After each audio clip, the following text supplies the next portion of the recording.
में बढ़ोतरी कर दी इस बार 30%।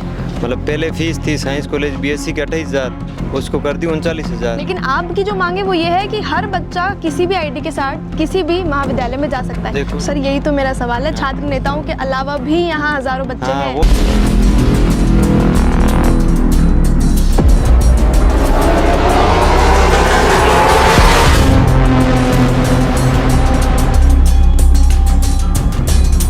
नमस्कार, मैं हूं किंजल और आप देख रहे हैं सीबीसी न्यूज़ राजस्थान। कैंपस 2023 का ये है दूसरा दिन और एपिसोड का नंबर है 4। आज हम आपको मिलाएंगे विक्रम से, जो कि यूनिवर्सिटी महासचिव की दावेदारी रखते हैं और चुनाव के शुरुआती ही दौर में, यानी कि अभी चुनाव की ये जो माहौल है ये शुरू हुआ है और उसमें उन्होंने अपनी समस्या सुलझाने के लिए, अपनी समस्याएं रखने के लिए रास्ता चुना है, वो है भूख हड़ताल का। तो मिलते हैं उनसे, जानते हैं उनका क्या रीज़न है भूख हड़ताल पर बैठने का और आगे वो क्या करने वाले हैं। प्रशासनिक भवन जो है MLSU का, वहाँ पर बहुत सारी तरह की भीड़ होती है। पहली तो ये जो पेरेंट्स आते हैं अपने बच्चों के साथ एडमिशन करवाने। दूसरी भीड़ आप हमेशा और मेजरली यही देखेंगे कि या तो यहाँ पर कोई अनशन हो रहा होता है यहाँ पर, या फिर कोई भूख हड़ताल पर बैठा होता है। सर आज आप फिर से भूख हड़ताल पर यहाँ पर हैं, इससे पहले भी बहुत सारी हो चुकी है। आपके सबसे पहले तो मुझे रीज़न बता दीजिए यहाँ बैठने का। मेरा मुख्य मुद्दे तो ये है कि हम कल शांतिपूर्ण साइंस कॉलेज में डीन सर को ज्ञापन देने गए थे। बीएससी सेकेंड ईयर और थर्ड ईयर का जो रिजल्ट आया खराब, उसको हटाओ और जो आपने मतलब फ़ीस में बढ़ोतरी कर दी इस बार 30%। मतलब पहले फ़ीस थी साइंस कॉलेज बीएससी की 28,000, उसको कर दी 39,000, सीधे 10-12 हज़ार फीस बढ़ा दी। तो सर को हमने बोला सर ये कम करो, बेचारे गरीब बच्चे इतनी नहीं भर पाते हैं। और आपने रिज़ल्ट में मतलब बहुत से बच्चे फेल है, बहुत 50%। जो फर्स्ट ईयर और मतलब जिन्होंने फर्स्ट ईयर पढ़ ली और जो थर्ड ईयर में उन्होंने सेकेंड ईयर, उनमें उनके अच्छे परसेंटेज है। 12th में 11th में अच्छे हैं।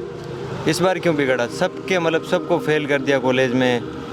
और फिर हम तो शांतिपूर्ण 45 मिनट बैठे, पुलिस की एकदम गाड़ियाँ आई 9-10 और सीधी लाठीचार्ज नजर आ रही है। वहीं से आपको लगी? वहीं से लगी लाठीचार्ज लगी। हम डीन सर को इतना ही कहना चाहते हैं कि हमको पुलिस के दम पे रोक लेंगे क्या वो?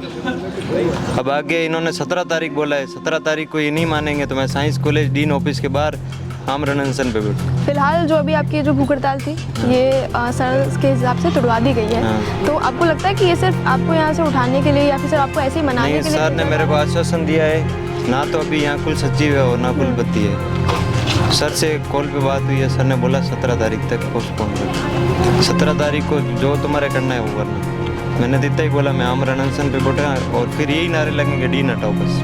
ठीक है, आप फिलहाल महासचिव पद के लिए यूनिवर्सिटी पे दावेदारी रख रहे हैं। क्या जब आप इलेक्शन जीत जाएंगे इस तरह की चीज़ों से, क्योंकि ये सब करके बिल्कुल 100% तय है, बच्चों की सिंपैथी आती है, बच्चे आपको पसंद करते हैं, आप कैमरा में, मीडिया में, रील्स में, सोशल मीडिया पे फेमस होते हैं, ये सब करके कहीं ना कहीं होते ही हैं, ये गलत बात है ही नहीं। तो उसके बाद भी आप इस तरह मौजूद रहेंगे? मैं तो 3 साल से मौजूद हूँ एंड मैं चुनाव जीत गया तो भी यहाँ मौजूद रहूँगा और जो भी रिजल्ट रहेगा मैं इन छात्रों के बीच में ही रहूँगा। एक और चीज़ आपने अपने भूख हड़ताल के बैनर में लिख रखी है कि कोई भी बच्चा कोई भी आईडी कार्ड लेकर किसी भी महाविद्यालय में जा सकता है। ये चीज़ें कल को खराब भी हो सकती है। कोई बच्चा, हर बच्चा अच्छे इंटेंशन से दूसरे कॉलेज में जाए ये तय नहीं है। नहीं मैम, मैं सर के पास गया ज्ञापन देने के लिए। सर ने हम दोनों को पूछा, मैं और पुनीत जी साथ में ही थे। सर ने पूछा कौन से कॉलेज के स्टूडेंट? मैंने कहा आर्ट्स कॉलेज के। तो क्या आपका यहाँ क्या काम है? मैंने कहा सर यूनिवर्सिटी का चुनाव लड़ रहे हैं, पूरा विश्वविद्यालय आता है हमारे तो, एंड काउंसलिंग हम भी मदद कर रहे हैं। सब छात्र नेता वहाँ से चले जाएंगे तो सर काउंसलिंग कर ही नहीं पाएंगे। उन स्टूडेंट के सब फॉर्म हम सही करके देते हैं, कोई भी समस्या होती है फ़ोटोकॉपी हम करवा के देते हैं, कुछ भी चाहिए उनको पेन कॉपी हम देते हैं। हमारे बिना वो काउंसलिंग करवा लेंगे क्या? तो इसलिए आप वहाँ जाना चाहते हैं। सर जब आप जाते हैं दूसरे कॉलेज में, दूसरे महाविद्यालय में, दूसरे सेक्टर्स में, तो आपका समझ आता है, हम मान सकते हैं कि आप क्यों जा रहे हैं। लेकिन आपकी जो मांगे वो ये है कि हर बच्चा किसी भी आईडी के साथ किसी भी महाविद्यालय में जा सकता है। तो जो बच्चा छात्र नेता नहीं है, लीडर नहीं है, लीडरशिप नहीं कर रहा है, कोई काम नहीं कर रहा है स्टूडेंट्स हित में, तो वो बच्चा गलत इंटेंशंस के साथ कुछ गलत करने अगर दूसरे कॉलेज कल नाइट में मेरी कुलपति से बात हुई थी। उन्होंने बोला जिस स्टूडेंट के पास आईडी कार्ड है और जो इस विश्वविद्यालय में पढ़ता है, मतलब संगठन college, law, arts, commerce, science, वो बच्चा आईडी कार्ड है उसके पास तो वो किसी भी कॉलेज में जा सकता है। सर यही तो मेरा सवाल है, छात्र नेताओं के अलावा भी यहाँ हजारों बच्चे हैं। वो भी जा सकते हैं। सर ने ये बोला जा सकते हैं, उनके पास आईडी कार्ड है। तो कॉलेज में आपस में कुछ लड़ाई झगड़े ये सब होते तो उनका जिम्मेदार कौन? क्योंकि वो तो कह देंगे कि हाँ आईडी लेके हम तो कहीं भी जा सकते हैं, क्योंकि हमारे लिए विक्रम भूख हड़ताल पे बैठा था। पर मेरे ये भाई ऐसा करेंगे ही नहीं ना सर। आपके भाई और हजारों हैं सर, ये हमारे पास जो 100-200 हैं उनके अलावा पर उनको ऐसे समझाने की ऐसे मैम जिम्मेदारी आप कोई नहीं लेते करता हैं। वहाँ जाके ऐसी कोई गलत हरकत सर करते नहीं। एमएलएसयू बाकी जो भी के छात्र नेता इतिहास और में हाँ जो नहीं भी हो सकता ना वो यहाँ हो जाता है। तो इसकी तो बात हम छोड़ दें, एमएलएसयू अच्छे में भी बहुत अच्छा, बुरे में भी बहुत बुरा, देखो सब यहाँ कर सकता पहली है। बात तो ये आईडी कार्ड कोई देखता ही नहीं है, ठीक है। एंड मैंने तो ये यूं मुद्दा रखा कि सर ने बोला ना तो वो आर्ट्स कॉलेज का यहीं क्यों आया।